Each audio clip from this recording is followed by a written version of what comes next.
नमस्कार, आपका स्वागत है छिंदवाड़ा की बात के स्पेशल शो पोस्टमार्टम में।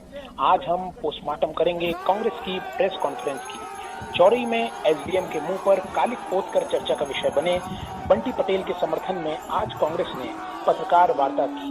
उन्होंने कहा कि बंटी पटेल ने जो काम किया वह गलत है, पर बंटी के ऊपर जो कार्रवाई हो रही है वह भी गलत है। रासुका लगाने लायक काम नहीं था, जिसके बाद संपत्ति की कुर्की की जा रही है। प्रशासन भाजपा का दलाल बन के काम कर रहा है। पत्रकार वार्ता में खुली चुनौती देते भी नजर आए विधायकगण। इस मामले पर ज्यादा जानकारी लेकर हमारे साथ जुड़ रहे हैं editor in chief Devendra Thakur. Devendra, किस की प्रेस कॉन्फ्रेंस की गई थी, क्या बताया गया? कॉन्फ्रेंस की गई थी बंटी पटेल के द्वारा जो 2 दिन पहले कार्य किया गया था चोरी में एसडीएम के मुंह पर कालिक पोतने का, उस पर यह प्रेस कॉन्फ्रेंस आयोजित की गई थी।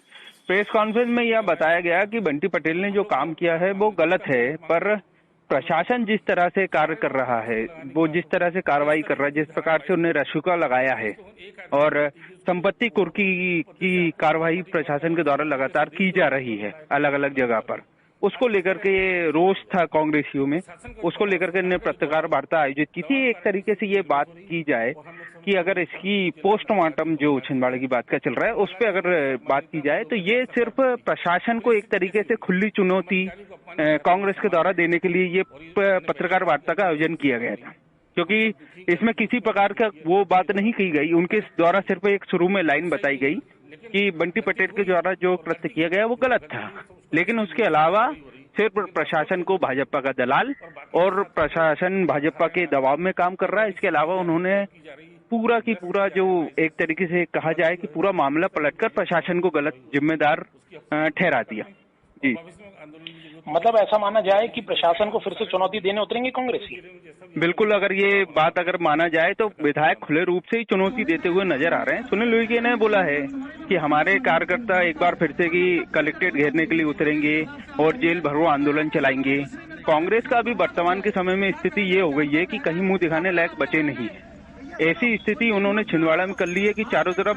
हाँ, ये जरूर था कि किसान आंदोलन के दौरान एक अच्छा रिस्पांस उनको मिल रहा था, लेकिन जिस तरीके की हरकत ये आखिरी समय में ज्ञापन देते समय बंटी पटेल के द्वारा की गई, उसको देखते हुए ये माना जा रहा है कि कांग्रेस की हालत फिर से की छिंदवाड़ा में डामाडोल हो रही है। देवेंद्र, क्या इस मामले में कांग्रेस, कमलनाथ और नकुलनाथ की छवि पर कोई असर पड़ेगा? देखिए, कांग्रेस की छवि पर इससे कोई असर नहीं पड़ेगा। उसका कारण ये है कि क्योंकि ये एक किसान आंदोलन था, किसान आंदोलन के दौरान ये घटना हुई है।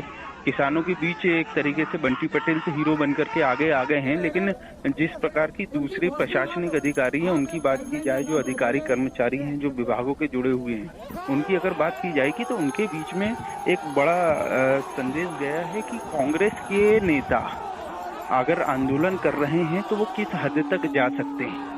आगामी समय में अगर ऐसे कोई आयोजन इनके द्वारा ऐसे कुछ विज्ञापन सौंपने की अगर घटना की जाती है तो उस समय में ये क्या कर सकते हैं, ये सोचने के लिए अब प्रशासन मजबूर हो चुका है। तो आगामी समय में अगर इनके द्वारा ऐसे कुछ भी ज्ञापन सौंपने संबंधी या कोई भी प्रदर्शन किया जाता है तो प्रशासन पहले से अलर्ट रहेगा और उस समय हो सकता है कि विवाद की स्थिति भी निर्मित हो। धन्यवाद जानकारी देने के लिए देवेंद्र। तो कैसी लगी आपको हमारी खबर, कमेंट में बताएं और चैनल को सब्सक्राइब करें ताकि हर खबर छिंदवाड़ा की पहुंचे पहले आप तक। एक प्रतिनिधिमंडल कलेक्टर साहब से चर्चा करें और हम ये चाहते हैं उसमें कार्रवाई हो, बिल्कुल होना चाहिए। अगर गलत हुआ तो जांच होकर कार्रवाई होनी चाहिए, लेकिन जो विधि सम्मत कार्रवाई है वो हो। क्या आप बताइए, आप भी जागरूक पत्रकार हैं, क्या क्या कर रही है? बिल्कुल, कल हमें एक प्रतिनिधिमंडल कल जाकर कलेक्टर से चर्चा करेगा, 1-2 दिन रास्ता देखेगा और नहीं तो जो 144 लगाए हैं और जो 188 की बात कर रहे हैं उसकी परवाह करे बगैर अपने साथियों को लिए कांग्रेस न्याय के लिए पूरी ताकत के साथ कलेक्टर का घेराव करेगी और जेल भरो आंदोलन करेगी। ये बात तो मैं आपको बिल्कुल आज इस अध्यक्ष जी के हवाले से मैं आपसे एक बात कहूँगा। क्या प्राणघातक हमला किया गया, क्या हत्या करने का प्रयास किया गया, ये जिस तरीके की कार्रवाई हो रही है, निश्चित रूप से भारतीय जनता पार्टी की सरकार जो मध्य प्रदेश के अंदर बैठी है ये उसी का परिणाम है कि कांग्रेस के लोगों को परेशान करने का प्रयास किया जा रहा है। बंटी पटेल से गलती हुई इस बात से हम लोग सहमत हैं, लेकिन जो धाराएं बदले की भावना से एक्स्ट्रा धाराएं लगाई जा रही हैं, ये रासुका लगाने की है, इतनी बड़ी उसकी गलती नहीं है। जो उसने गलती की उसकी सजा उसको मिलनी चाहिए, वो जेल भी गया, कार्रवाई हो, लेकिन पूरे परिवार को परेशान किया जाए, पूरी प्रॉपर्टी को लाइसेंस में रद्द की जाए हर तरह से। सभी और 22 लोग जो हमारे साथ के गए थे कांग्रेस के किसान लोग अपनी मांग मांगने जनप्रतिनिधि गए थे। इस तरह की बदले की भावना से कार्रवाई नहीं की जाए, ये हम लोग चाहते हैं।